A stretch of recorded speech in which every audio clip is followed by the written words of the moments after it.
Hello दोस्तों, मैं फिर से आ गई हूँ एक नई कहानी लेकर। आई होप ये कहानी आप लोगों को अच्छी लगेगी।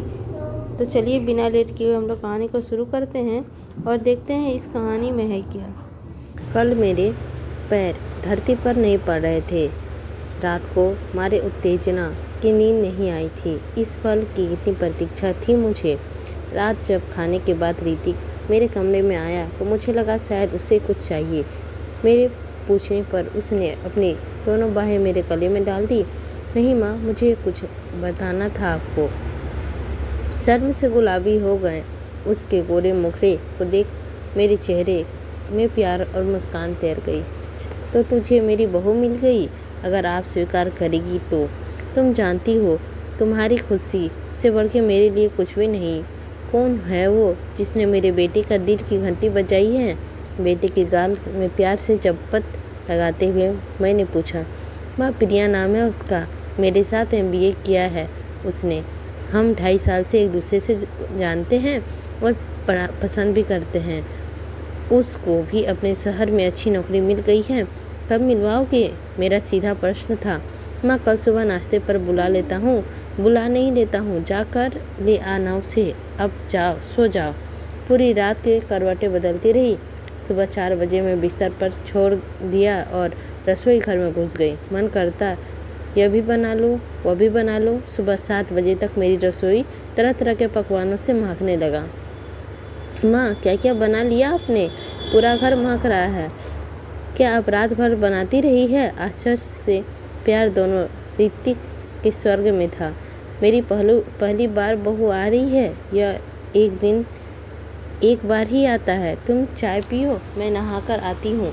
ऋतिक के जाने के बाद मैंने गुलाबी रंग की साड़ी पहनी, मोती का माला और कानों में टॉप्स पहनकर शीशे के सामने खड़ी हो गई और अपने कटे हुए बालों में ब्रश करने लगी। आज कितने सालों बाद श्रृंगार करने का मन हुआ है था मेरा। माँ, ऋतिक की आवाज़ सुन के चौंक गई। माँ, प्रिया आ गई। ऋतिक मेरे सामने खड़ा था। अरे, दरवाज़ा किसने खोला?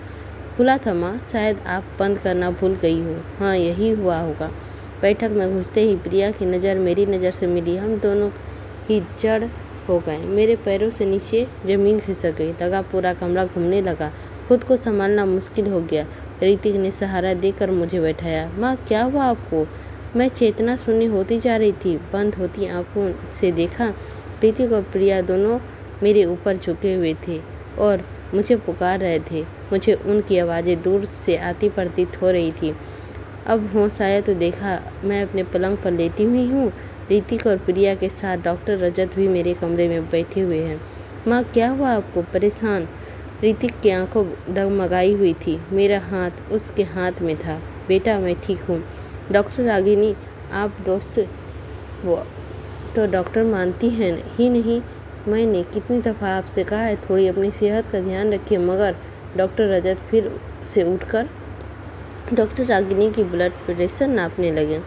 मम्मी का तबीयत खराब चल रही थी, पर अंकल मम्मी ने तो कुछ नहीं बताया हमें। क्या हुआ है इन्हें? ऋतिक परेशान हो उठा। कुछ नहीं बेटा, तुम्हारे रजत अंकल ऐसे ही बोलते रहते हैं। मैंने बेटे के हाथ सनी से दबाते हुए कहा। क्योंकि यूँ बेहोश नहीं हो जाता मम्मी। अंकल आप बताइए ना। ऋतिक बहुत परेशान था और उस परेशानी में प्रिया को भूल गया था, जो पास ही चुपचाप बैठी थी और मुश्किल से अपनी आंसुओं को संभालने थी। परेशान होने की बात नहीं है ऋतिक, तुम्हारी मम्मी को थोड़ा आराम करने की ज़रूरत है। बहुत थका देता है खुद को। वैसे पूरा चेकअप करा लेना हमेशा अच्छा होता है। मैंने कुछ टेस्ट लिख दिया है, करा ले। इतना ब्लड प्रेशर बढ़ना ठीक बात नहीं है। ऋतिक की पीठ थपथपा कर रजत बोला। जी अंकल, अच्छा, सब कंट्रोल में है। माँ को आराम करने दो, परेशान मत करना। मैं चलता हूँ, वैसे भी ज़रूरत नहीं पड़ेगी। मैं एक फ़ोन कॉल से ही दूर पर हूँ। उठाते हुए रजत ने बोला।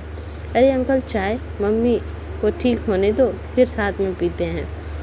प्रिया, मम्मी का ध्यान रखना, मैं अंकल को छोड़ कर आता हूँ, कहते हुए ऋतिक कमरे से बाहर चला गया। सॉरी आंटी, मुझे बिल्कुल पता नहीं था ऋतिक आपका ही बेटा है। उसकी आंखों अब बरसने लगी थी। प्रिया, मेरे पास आओ। मैंने उसके हाथ अपने हाथ में लिया। आंटी नहीं, माँ बोलो। वह फक फक कर रोने लगी और अपना सिर सीने से रख दिया। स्नेह से उसने सिर पर हाथ फेरने लगी। अतीत मुझे पर हावी होता जा रहा था। लगभग 12 वर्ष पूर्व का वह दिन मेरी आंखों के सामने जीवित हो उठा। मैं क्लिनिक में मरीज देख रही थी। एक दंपति उसकी 13 साल की बेटी के साथ क्लिनिक आई थी। बच्ची दर्द में थी और एक ही बात बोली जा रही थी, मुझे इंजेक्शन लगा दीजिए, मुझे मार दीजिए, मुझे जीना नहीं है। रोते हुए उसने पिता को बताया कि वे लोग एक रिश्तेदार के गृह प्रवेश में गए थे। बेटी की बात 10वीं की बोर्ड था। वह अपने शिक्षक की प्रतीक्षा में घर पर ही रुक गई थी। हम सब शाम को लौटे तो बेटी का इस हाल में मिली। वह शिक्षक दरिंदा निकला। वे हाथ जोड़कर बोल रहे थे, हम पुलिस के पास नहीं जाना चाहते डॉक्टर। उसका कुछ तो नहीं हुआ होगा पर हमारी लड़की बदनाम हो जाएगी। हम इसकी परीक्षा के बाद शहर में छोड़ देंगे, हमारी मदद कर दीजिए। मैं उनकी पीड़ा समझ सकती थी। मेरे जेठ की बेटी इस हादसे से गुजर गई थी। जेठ जी स्वयं पुलिस में थे पर क्या लाभ हुआ। पुलिस, कोर्ट कचहरी, इन सब का तनाव और समाज का हिराकत भरी नजरें वह बेचारी झेल नहीं पाई और साल भर होते होते पंख से लटक कर मर गई। मैं बच्ची के इलाज के साथ साथ उसको काउंसलिंग भी करने लगी। जब वह घबराती अपनी मम्मी के साथ मेरे पास आ जाती और फिर धीरे धीरे अकेले आने लगी। दूसरे शहर में वह फ़ोन से संपर्क में रही। एक दिन मैं उससे कहा, बेटा तुम 12वीं में आ गई हो और अब पूरी तरह से ठीक हो गई हो। तुम्हारे लिए ज़रूरी है तुम इस घटना को भूल जा। इससे मुझे भी भूलना होगा। आपको कैसे भूल सकती हूँ मैं? मेरी माँ ने मुझे जन्म दिया है, आप नई जिंदगी दी है। यह कांपती हुई आवाज़ से बोली। माँ कह रही हो तो माँ की बात मानो, सब कुछ भूलकर एक नई जिंदगी जियो। जब शादी करोगी तो मुझे ज़रूर बताना, मैं आऊँगी। शादी मुझसे कौन करेगा शादी? क्यों, तुमसे कौन सा पाप किया है? यह पाप पुण्य का पाठ हम औरतों को जबरन सिखाया जाता है ताकि हम कभी भी आज़ादी से ना जिए। तुम शादी करोगी तो एक आम जिंदगी जियोगी, बस। इस घटना का जिक्र किसी से कभी नहीं करना। मैं भी मेडिकल फाइल में तुम्हारा असली नाम नहीं लिखा है, उससे तुम छाया हो। तुम अपने असली नाम के साथ आराम से जियो। मगर 8 साल के लंबे अंतराल के बाद आज अचानक वही छाया प्रिया के रूप में सामने आई थी। बेटे की आवाज़ से हुए मैं वर्तमान से लौट आई। माँ, इसे क्या हुआ? डर गई है, प्रिया के सिर पे हाथ फेरते हुए जवाब दिया। इसी के वजह से तो आज आप इतना थकी। प्रिया की ओर देखते हुए ऋतिक बोला। प्रिया सर उठाकर अलपक ऋतिक को देख रही थी। अब तुम्हारी सजा यह है कि प्रिया तुम माँ के लिए चाय बना लाओ और जो बच्चे हैं उसे थोड़ी सी मुझे भी दे देना। कमरे का वातावरण थोड़ा हल्का हुआ। तकिए से टेक कर सहारे दोनों ने मुझे बैठा दिया। चाय पीते हुए मैंने प्रिया की ओर देखा और बोली, प्रिया चाय तो तुम बहुत अच्छी बनाई हो। चलो, रसोई में तुम पास हो गई और तुम्हारी परीक्षा भी बाकी है। मैंने बहू बनाने के लिए तुम्हें एक परीक्षा और पास करनी होगी। प्रिया और ऋतिक दोनों एक दूसरे की ओर देखने लगे। हिचकिचाता हुआ ऋतिक बोला, माँ तुम्हारे कोई एतराज़ है क्या? नहीं, बिल्कुल नहीं, मगर तुम अपने कमरे में जाओ, मुझे अकेले में प्रिया से बात करनी है, उसके बाद तुम्हें बुला लेंगे। जी। ऋतिक प्रिया को ओर देखते हुए बाहर चला गया। प्रिया अब सीधे मेरी ओर देख रही थी। प्रिया, मुझे तुम एक वादा चाहिए। माँ, मुझे जैसी ग्रहण लगी लड़की के जानते समझते हुए आप मुझे स्वीकार क्यों कर रही हो? आप मना भी तो कर सकती हैं। क्यों मना करूँगी? तुम्हारी जैसी कोमल हृदय वाली बेटी मेरी बहू बने, यही तो हमेशा चाहा है मैंने। तुम्हारे साथ ही मेरे बेटे की खुशियाँ हैं, वह खुशी में उसे देखना चाहती हूँ। एक वादा चाहिए तुमसे। कौन सा वादा? कभी किसी भी कमज़ोर पल में उस हादसे का जिक्र ऋतिक से नहीं करोगी। इतनी बड़ी बात छिपाना क्या उचित रहेगा? प्रिया, ज़िंदगी में बहुत से हादसे होते हैं, क्या हम हादसे उनका बोझा पीठ पर ढोते रहते हैं? वे घट कर अतीत में आ जाते हैं, यही होना चाहिए। वह मौन मुझे देख रही थी। प्रिया, मेरा बेटा बहुत सुलझा हुआ है, फिर भी मैं नहीं चाहती कि किसी को अनचाहे अतीत का काला साया मेरे बेटे बहू के जीवन में परेशान करे। आपकी भावनाएं समझ सकती हूँ माँ, पर मैं आपसे भी वादा करती हुई इस बात का जिक्र मेरी ज़बान से कभी नहीं आएगी।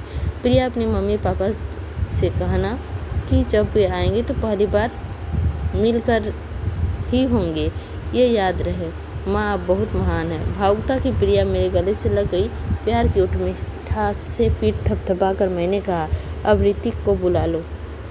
प्रिया के साथ ऋतिक कमरे में आया। उसके चेहरे में कोई प्रश्न साफ दिखाई दे रहा था। तेरी प्रिया मेरी प्रतीक्षा में पास हो गई। यह चांद सी सुंदर लड़की मुझे बहू के रूप में स्वीकार है। चांद में तो दाग होता है माँ, ग्रहण लगता है, ऋतिक ने प्रिया को छेड़ते हुए कहा।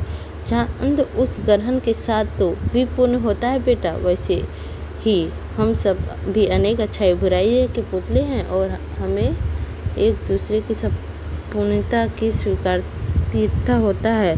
प्रिया हम दोनों को हमारी खामियों के साथ स्वीकारेगी तो हम दोनों को भी प्रिया को उसकी अच्छाई और बुराइयों के साथ तो उसे स्वीकारना होगा। मैं तो माँ जानती ही हूँ तुम मुझे छेड़ रहे हो। अच्छा अब तुम दोनों रसोई में कुछ लाकर खिलाओ, मुझे भूख लग गई है। उठते हुए प्रिया बोली, लाती हूँ माँ।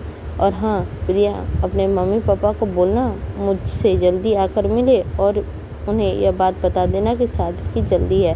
रितिका ने प्रिया के चेहरे खिल उठे और दोनों मुस्कुराते हुए कमरे से बाहर चले गए और फिर नाश्ता लाके माँ को दिए और नाश्ता करते करते फिर अपने घर वापस चली गई।